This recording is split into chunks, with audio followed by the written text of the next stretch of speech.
Hello, everybody. I'm Paul Beckwith, and in this video, I'm going to mix things up a bit and talk about something slightly different than climate change as the main focus. We're getting extremely close to confirming the existence of life outside of the solar system on a so-called exoplanet, which looks like it's in the habitable zone of a different star, and it's some very exciting research. There's been hints since say over the last 5 or 6 years that this planet might be a contender for supporting life outside of our solar system, so call it extraterrestrial life or whatever you want. So there were hints of it, and the evidence is getting stronger and stronger, and a new paper was just published recently on April 17th of 2025, which gives more information on the evidence that they have, which it's looking better and better. It's not definitive for sure, but it's getting much stronger than it's been before over the years. It's looking at data from spectrometry, so the infrared signatures, which can indicate different chemicals, and it's transmission spectrometry, so they're looking at light passing through this planet's atmosphere, and we're looking at the molecules that are in the atmosphere. Looks like there's lots of hydrogen in the atmosphere. I think the mass of this planet is about 8 times that of Earth. The diameter is about 2.6 times that of Earth. It's in the habitable zone of a star, and the chemicals that are being detected that are really exciting are DMS, dimethyl sulfide. You may recall from some of my climate videos that dimethyl sulfide is produced on Earth mostly from phytoplankton, and it gets into the water, and when the waves break, some of the dimethyl sulfide particles get into the atmosphere and they act as cloud condensation nuclei. There's also its cousins. So dimethyl sulfide, that's 2 methyls. Methyl is CH3 as opposed to methane CH4. So it's 2 CH3 molecules that are attached to sulfur. And there's also dimethyl disulfur, which is 2 CH3 molecules attached to 2 molecules of sulfur. And these things don't occur. We believe at the moment that these things only are produced from life. So these are, if you like, biomarkers or biosignatures of life. It is possible that there's some chemistry going on these other exoplanets that are producing these molecules that that are not life, but we more research needs to be done. I mean, I think the odds of it being from life on an exoplanet are getting greater and greater. We're not there yet. We don't have conclusive proof, but we're getting more and more interesting data on this. So I'm going to talk briefly about this paper, but I'm going to give you some background. This is a big learning process for me as well, which so let's have a look at it. And I won't ramble on too long in this video because as I'm speaking, my son is about an hour away from finishing an Ironman competition. He and 3 of his friends drove to Houston, Texas, to go participate in this Ironman, and they met a friend who flew, and the 5 of them are running. And one of them's finished. He's done very, very well. And then Edward and his other friends are they're finishing. Edward was running with a friend, and then another friend was running with another friend. And anyway, it's pretty grueling. They started at 7 this morning. They swam a couple miles, I think, and then they hop on the bikes and they go something like 110 miles on the bike, or is it more? I don't know. It might even be more than that. And then they run for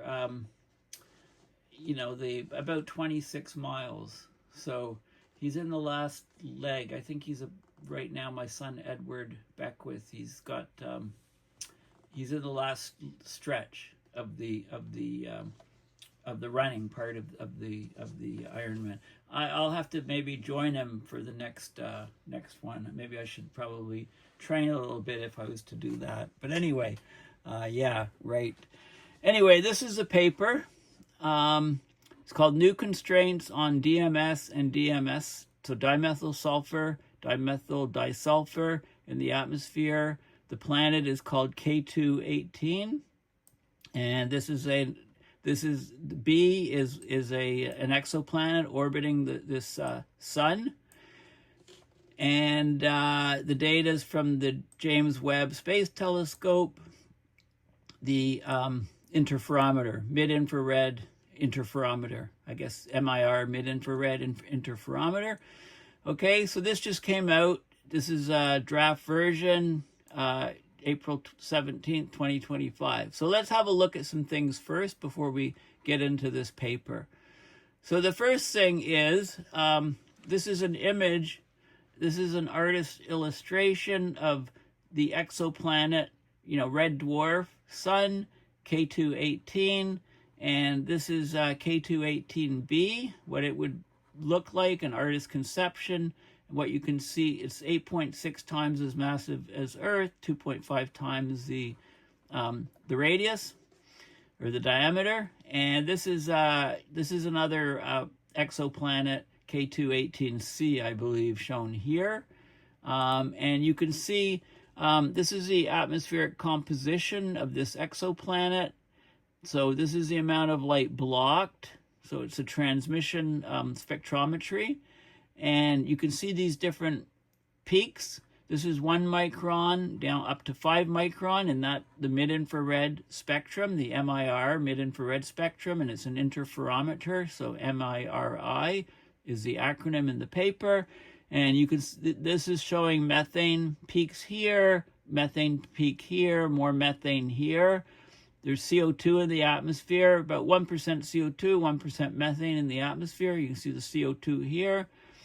And this is another methane peak, but there's dimethyl sulfide signature in some of these peaks. This is CO2, and this is again dimethyl sulfide. So as far as we know, on Earth anyway, the only presence of dimethyl sulfide is generated from life, specifically from the phytoplankton. So this is very exciting information. I'll give you all these links. There's a Wikipedia page on K2-18b, which is it's also known as EPIC 2019-12-552b, in case you wanted to know. So it's an exoplanet. It's orbiting the red dwarf. The red dwarf is known as K2-18. It's 124 light years away from Earth. That's 38 parsecs is another way to measure it. A parsec is 3.26 light years, or 30.9 trillion kilometers. Okay, the planet is sub-Neptune in size, smaller than Neptune. It's about 2.6 times the radius of Earth. It's got a 33-day orbit, very similar to Earth's orbit around the sun. It's within the red dwarf's habitable zone, okay, where water can exist on the surface. It gets a similar amount of light as the Earth does from the sun. It was discovered by the Kepler Space Telescope, then observed in great detail, or more detail, by the James Webb Space Telescope, the JWST, to study the atmosphere of the planet. In 2019, they found water vapor in the atmosphere, so that drew more scientific attention. Where there's water vapor and water, there's very often life. In 2023, this more powerful telescope, the James Webb Space Telescope, detected CO2 and methane in the atmosphere. And the data is been interpreted as probably indicating a water ocean planet with a hydrogen-rich atmosphere. So if you take the HY from hydrogen and the shun from ocean, you get a hycean combination, which is what they're calling these planets. Hydrogen-rich atmosphere, water. So it's been studied as a potential habitable world. So in 2025, that's this paper I'm going to tell you about. So they've updated the wiki page. It's right up to date. They've reported that the atmosphere contains DMS, dimethyl sulfide, and this is dimethyl sulfide. The formula is CH3 so the methyl is CH3. There's two of them, so it's dimethyl, and it's got the S for sulfide, sulfide, reduced form. So DMS, or there's also DMDS, which is dimethyl disulfide, so add a second sulfur. Okay, so this chemical is we think that it's a biosignature. So we think it's only there if life is there, okay, unless there's something we don't know about. So it's a biosignature. It's there in quantities in this K218b. It's 20 times higher quantities than on Earth. And the molecule is short-lived. It doesn't last very long. So in other words, for it to be a steady-state concentration, it has to be replenished. It has to be regenerated. So it's quite possibly being regenerated by lots of plankton in this ocean world, this water world. And make a note of that term, water world. Don't know if you've seen the movie. Here's some details of the on the orbital characteristics, and when it was discovered in 2015 by the Kepler Space Telescope. The radius 2.6 R plus is the radius of Earth. 6378 kilometers to 6357 kilometers, right? The Earth is squashed a bit. It's not perfectly spherical, right? The distance from the core, the center, to the poles is actually lower than the distance from the center to the the equator. Like the equatorial diameter is larger than the meridional distance because of the bulge of the Earth. And then the mass, the M plus, that's the mass of Earth, 5.9722 times 10 to the 24th kilogram. Uncertainty of that's to 1 part in 10,000 accuracy.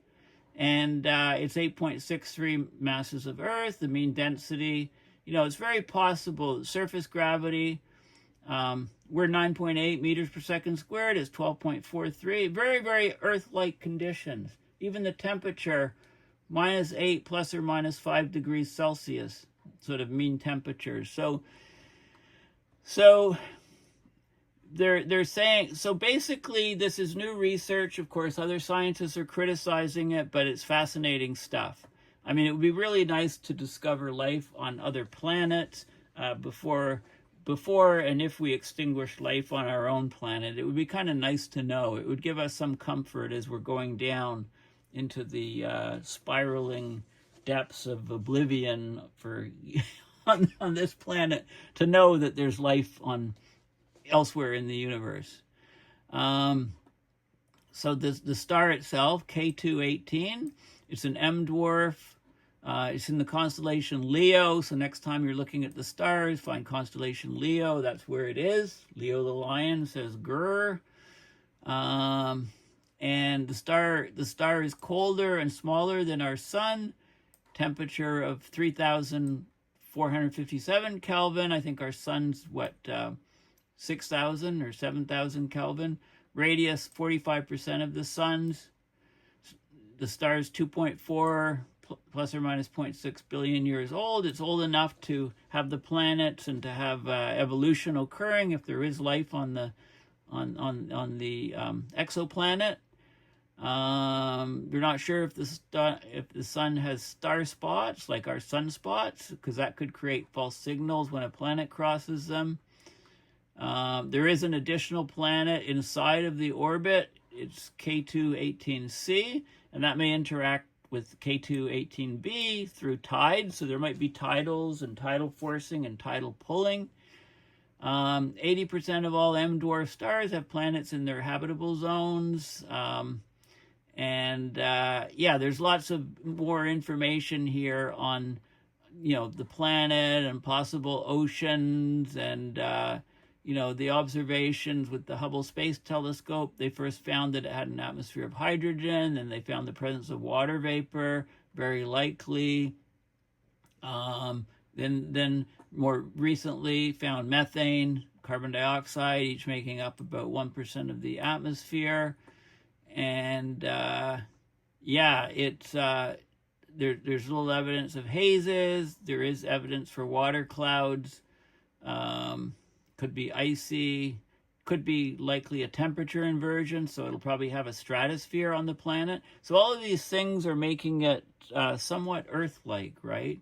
They talk about the evolution of it and different climate models to try to model the climate on this planet and so on, and the habitability. This is interesting. The incoming stellar, we call it solar radiation from our sun, but stellar from star radiation from the star, basically it's 1368 watts per square meter.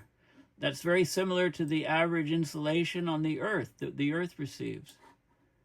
Okay, very, very similar. And it's in the habitable zone. It falls short of the runaway greenhouse threshold, so we don't think they had a runaway greenhouse. Whether the planet's actually habitable depends on the nature of the atmosphere, the albedo of the clouds and the hazes. And also, it's phase locked, gravitationally locked.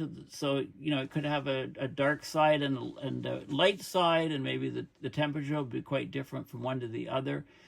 But we've detected these biosignature gases, but other scientists are arguing that the presence of life that these biosignature gases used to identify the presence of life, they're now saying they're maybe not such reliable indicators when you have a hydrogen-rich atmosphere, right? There could be chemical reactions we don't know about in that hydrogen-rich atmosphere that generate these gases with the absence of life. Okay, but as far as we know on Earth, these gases can only exist with life. They talk about sort of, this is a perfect test case for exoplanet studies. The properties of this K2-18b have led to the definition of a hycean planet, hydrogen and ocean, hycean planet. It's a planet that has both abundant liquid water and a hydrogen envelope. And planets with such compositions were previously thought to be too hot to be habitable, but from K2-18b, they might be cold enough to harbor liquid water oceans conducive to life. Strong greenhouse effect of the hydrogen envelope might allow them to remain habitable even at low installation rate, so low levels of light from the stellar planet. So this K2-18b is probably the best known hycean planet. Other non-hycean compositions are possible, both habitable and uninhabitable. So when I showed you this image, there's evidence of dimethyl sulfur, methyl chloride, and these are biosignatures, at least on Earth. On Earth, the DMS in Earth's atmosphere is emitted from phytoplankton. I've already mentioned that. Although further observation to confirm the presence of DMS and rule out a geological or chemical origin for the compound is required. So, and also the statistics of the signal, there needs to be more data collected from this exoplanet. There has been some talks and so on this planet because the observations are adding more and more excitement. People are looking at it more and more. And this is the recent data. So the wiki's being updated, April 2025. The same team that claimed the detection of DMS reported a detection of DMS and or DMDS with a 3 sigma significance. But they need 4 sigma, 5 sigma for it to be absolutely conclusive. So they had a press release for this paper that claimed strongest hints yet of biological activity outside the solar system. And I think that might be the title of this video. You'll know if I decided on that title or not, because you're playing the video. So it's really, I think it's really fascinating and interesting stuff. Okay, so I'll give you those links. I have a link on the James Webb Space Telescope, how it, there's specs on it, the mission durations, who made it, and some of the orbital parameters. It's in what is known as the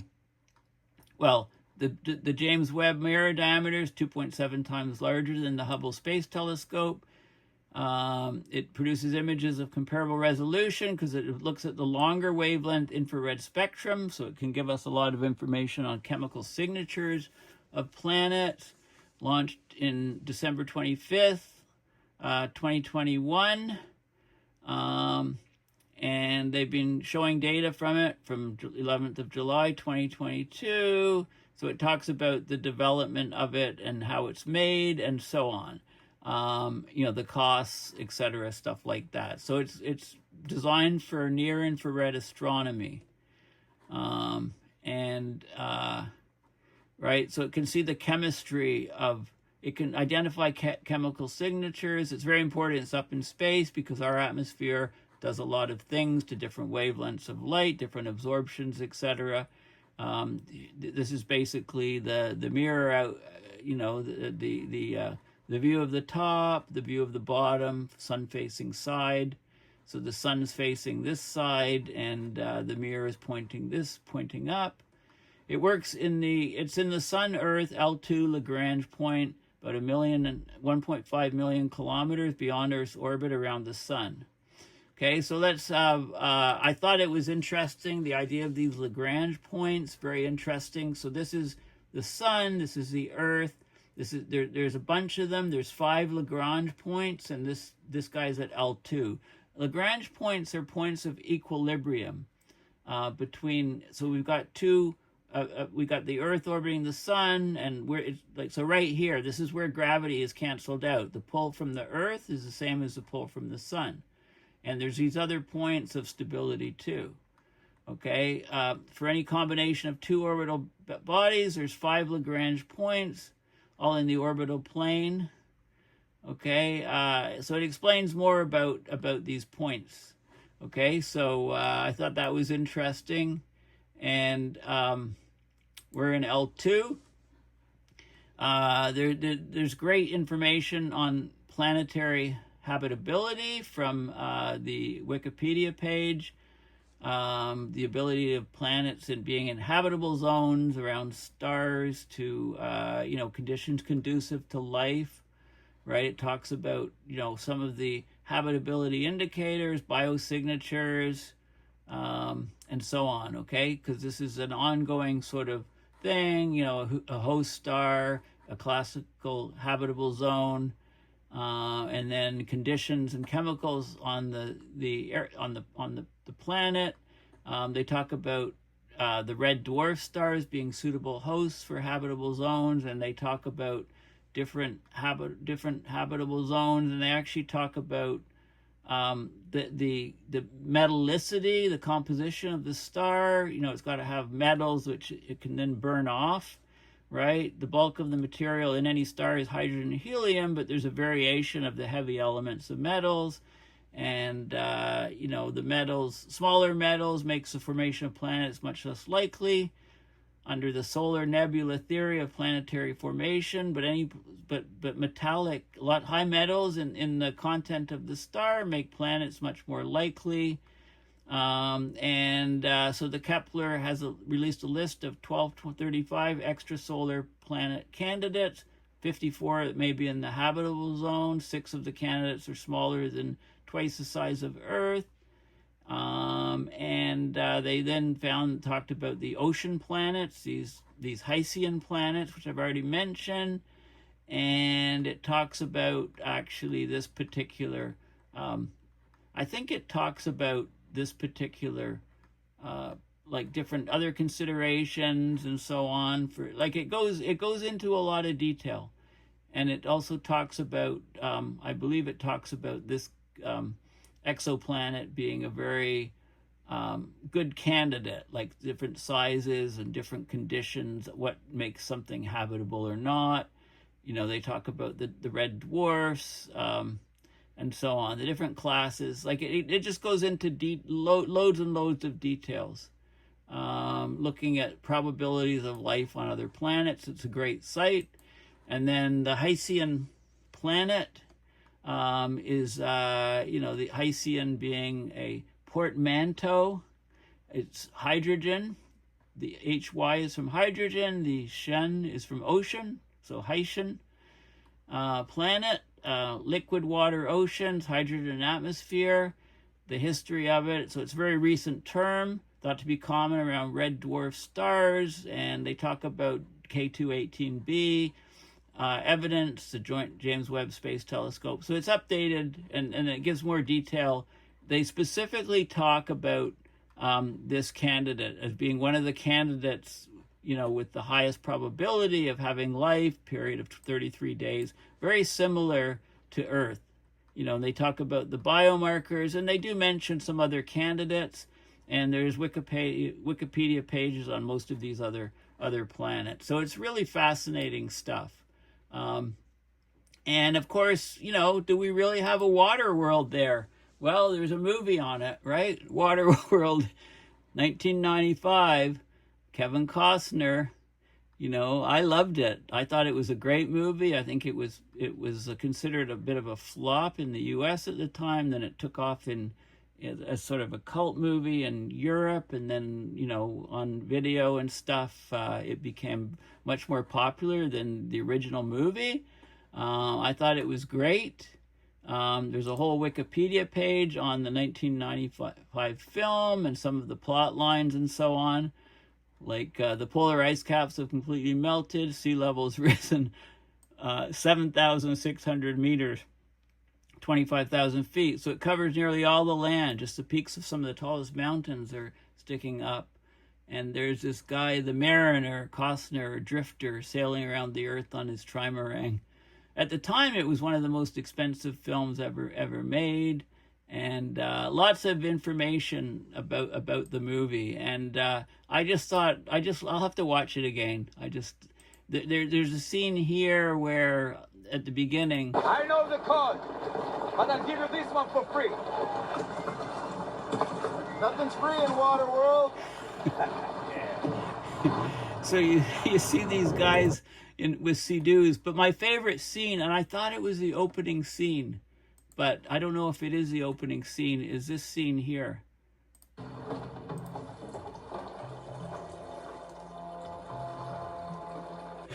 So you see what he's doing. He's got this amazing machine,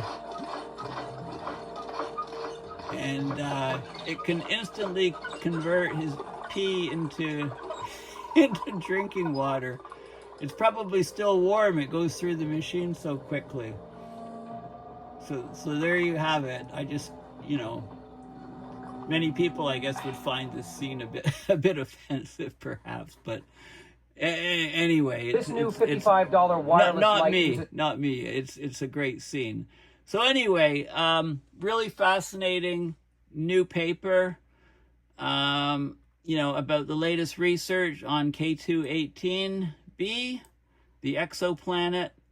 And, you know, the paper, I'm not going to go over the paper in detail, but we'll just, you know, it shows, there's a lot of physics in here, a lot of chemistry, spectroscopy. I'll just show you, it shows you these curves. This is the wavelength of the spectrum, mid-infrared, and you can see these various peaks. These are signatures of dimethyl sulfide, dimethyl disulfide, and also these are some more features of it on this planet. This is through transit data, it's transmission, mid-infrared transmission spectrometry as measured by the James Webb Space Telescope, and this is the spectrum of different molecules. So this is what the CH4 methane signature would be, the red line.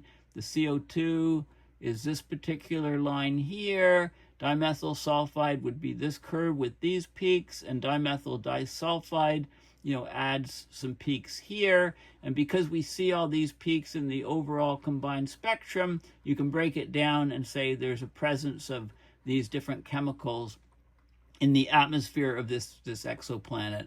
And it goes into more analysis and more detail and statistics and so on.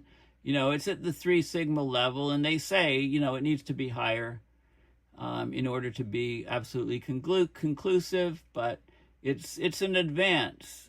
They talk about future directions, a conclusive identification of a biosignature. We need to look at all the different factors, and it needs to be. We look at for the continued accumulation of evidence, addressing all the factors, reducing the noise, increasing the signal, scanning for longer, scanning the exoplanet with the James Webb Space Telescope for, you need to look at it longer and combine all the data, because the error is 3 sigma, which is at the low end of robustness for typically required for scientific evidence. We need 4 to 5 sigma, so it needs more time of the James Webb Space Telescope scanning this planet, more transits, 8 to 24 hours of observations with this telescope,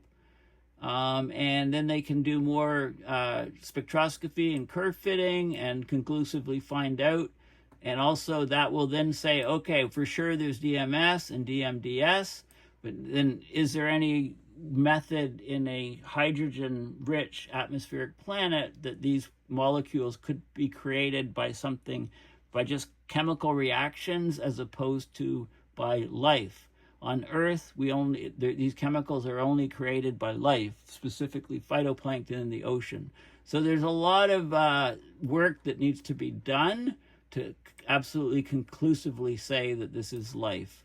And they talk about all of that in detail in this paper, but it's just so fascinating, and it's just so it's just so important to humanity, I think, to know, is there life elsewhere in the universe outside of Earth, outside the solar system, on other planets circling distant stars? I mean, this is sort of an age-old question that humanity's been asking itself, and the physics is giving us more and more information on this, and it's all looking favorable for life existing on other planets in the solar, outside the solar system. So this is, of extreme importance, which is why I'm bringing it up in my video here.